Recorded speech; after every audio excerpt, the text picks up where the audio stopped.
నేటి ఈ పరిశుద్ధ దిన శుభములు యేసు క్రీస్తు నామమున మీకు తెలియజేయుచున్నాం. నేటి దిన వాక్య ధ్యానం కొరకు 22వ కీర్తన 26వ చరణంలో రాయబడిన రెండో వాక్య భాగాన్ని చదువుకుందాం. యెహోవాను వెదకువారు ఆయనను స్తుతించెదరు. చదవబడిన ఈ వాక్య భాగంలోని దీవెన నా ప్రియులకు మీరందరూ పొందుదురుగాక. మానవ జీవితంలో అనుదినము మనుషుడు పలు విషయాల పట్ల శ్రద్ధ కలిగి లోక సంబంధమైనటువంటి అనేక మాటల కొరకు తన సమయాన్ని వెచ్చిస్తూ ఉన్నాడు. అయితే చివరికి దానివల్ల కలిగే ప్రయోజనం ఏమాత్రం ఒక వ్యక్తిని నిజముగా సంతృప్తి పరచలేకపోతుంది.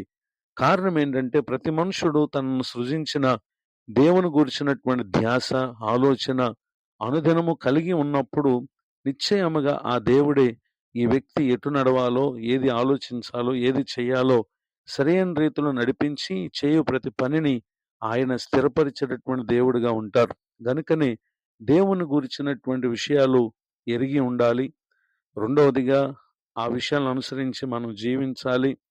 అంత మాత్రమే కాక ఈ జీవితాన్ని అనుగ్రహించినటువంటి దేవుని కొరకు మనం బ్రతకాలి. ఈ విషయాల పట్ల ఒక వ్యక్తి శ్రద్ధ కలిగి ఉన్నప్పుడు నిశ్చయముగా తన జీవితానికి ఆధారభూతుడైన దేవుని స్తుతించేటటువంటి వ్యక్తిగా ఉంటాడు. నిజమే, ప్రభువును వెదికేటటువంటి వారికి ప్రభు అనుగ్రహించేటటువంటి అనేక దీవెనలలో 105వ కీర్తన 3వ చరణం చెప్తున్నటువంటి మాట, యెహోవాను వెదకువారు హృదయమందు సంతోషించుదురుగాక అని చెప్పుటను గమనించగలం. నిజమే, లోకంలో ఉన్న పలు పరిస్థితులు మనకు వెలుపటి సంతోషాన్ని ఇస్తాయి, మనసుకు ఉల్లాసాన్ని ఇస్తాయి, కానీ అవేవి కూడా స్థిరమైనవి కావు. మనుషుడు దేవుని వెదికేటటువంటి వ్యక్తిగా ఉంటే అతని సంతోషానికి గల కారణం వెలుపటి పరిస్థితులు కాదు గాని హృదయములోనే అతడు సంతోషంగా ఉంటాడు. ఆ కారణాన్ని బట్టియే యోబు గారు తన జీవిత దినాల్లో సర్వము కోల్పోయినప్పటికీ తన హృదయానికి సంతోషాన్ని ఇవ్వగలిగినటువంటి దేవునిని అతడు విడిచిపెట్టలేదు. ఆయన కొరకే అతడు కనిపెడుతూ వచ్చాడు. గనుక ప్రభువును బట్టి సంతోషంగా ఉన్నటువంటి యోబు గారు తిరిగి మరలా దేవుని యొద్ద నుండి రెండింతల ఆశీర్వాదాన్ని పొందినటువంటి విషయాలు మనం పరిశుద్ధ గ్రంథంలో మనం చూడగలం.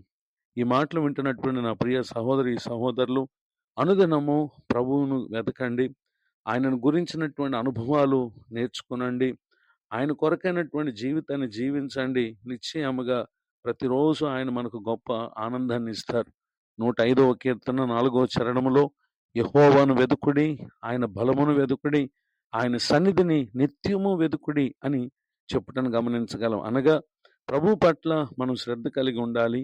ఆయన అనుగ్రహించే బలము, ఆయన సన్నిధిని మనము శ్రద్ధ కలిగి ఉన్నటువంటి వారంగా ఉన్నప్పుడు నిశ్చయంగా ప్రభువారు మన జీవిత దినాల్లో గొప్ప మేలులు కలుగు చేసేటటువంటి దేవుడిగా ఉంటారు. గనుక ఆయన ఎంత మాత్రం విడిచిపెట్టని దేవుడిగా, ప్రతి క్షణం మనకు తోడై ఉండేటటువంటి దేవుడిగా ప్రభువారు ఉంటారు. ఆయనను వెతికేటటువంటి వారి జీవితాలు ఎందుకు ఆయన స్తుతిస్తారు అని అంటే 68వ కీర్తన 19వ చరణంలో ప్రభువు స్తుతినందును గాక, అనుదినము ఆయన మా భారం భరించుచున్నాడు, దేవుడే మాకు రక్షణకర్త ఉన్నాడని కూడా ఇక్కడ తెలియచేయటం మనం గమనించగలం. నిజమే, ఎందుకు ప్రభువును వెతికే వారు స్తుతిస్తారంటే ప్రతిదినం ఆయనను వెతికేటటువంటి వారి జీవితాలకు ఆయన తమ భారాన్ని ఆయనే భరించేటటువంటి దేవుడిగా ఉంటారు.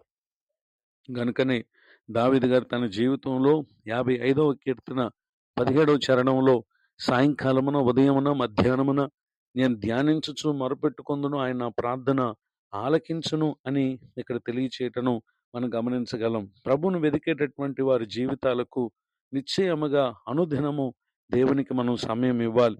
అలానే 69వ కీర్తన 32వ చరణంలో రాయబడిన రెండో వాక్య భాగంలో దేవుని వెదకు వారులారా మీ ప్రాణము తెప్పరిల్లును గాక అని కూడా ఇక్కడ తెలియచేయటను మనం గమనించగలం. నిజమే, పలు పరిస్థితులు మనము సమస్యలకు కారణంగా ఉంటాయి, కానీ అనుదినము ప్రభువును గురించినటువంటి ధ్యాస కలిగినటువంటి వారి జీవితాలను ప్రభువారు తెప్పరిల్ల చేస్తారు, బలపరుస్తారు. గనుకనే వారు ఎల్లప్పుడూ ప్రభువును స్తుతించేవారుగా ఉంటారు.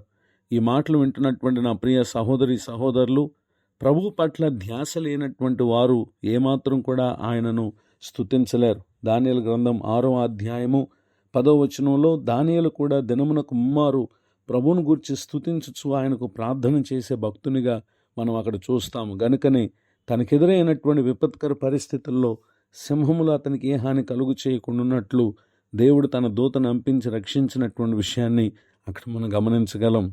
ఇటువంటి పరిస్థితులు మీ జీవిత దినాల్లో నా ప్రియులకు మీరు పొందాలని కోరుతూ ఈ మాటలు ముగిస్తున్నాను. ప్రార్థన. కృపగలిగిన మా తండ్రి, మీ కొందనాలు. నేడు విన్న ఈ మాటలు మా ప్రియుల ఆత్మకు నూరంతలు మేలు కలుగు చేయునుగాక.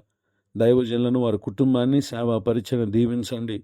నేడు నూతన సంవత్సర దయాకిరీటను పొందిన మా ప్రియులను తమ ముందున్నటువంటి జీవిత కాలంలో ఎల్లప్పుడూ మిమ్మలను వెతికి మిమ్మలను స్తుతించే ఆత్మతో మా ప్రియులను మీరు నింపుదురుగాక. కృంగిన వారిని, దుఃఖితులను, నిరాశ నిస్పృహతో ఉన్నటువంటి వారిని జ్ఞాపకం చేసుకుని ధైర్యపరచండి. యేసు క్రీస్తునాలు బ్రతిమలు ప్రార్థిస్తున్నాను తండ్రి. ఆమెన్. తండ్రి, కుమార, పరిశుద్ధాత్మ దేవుడితో నడిపించునుగాక. ఆమెన్.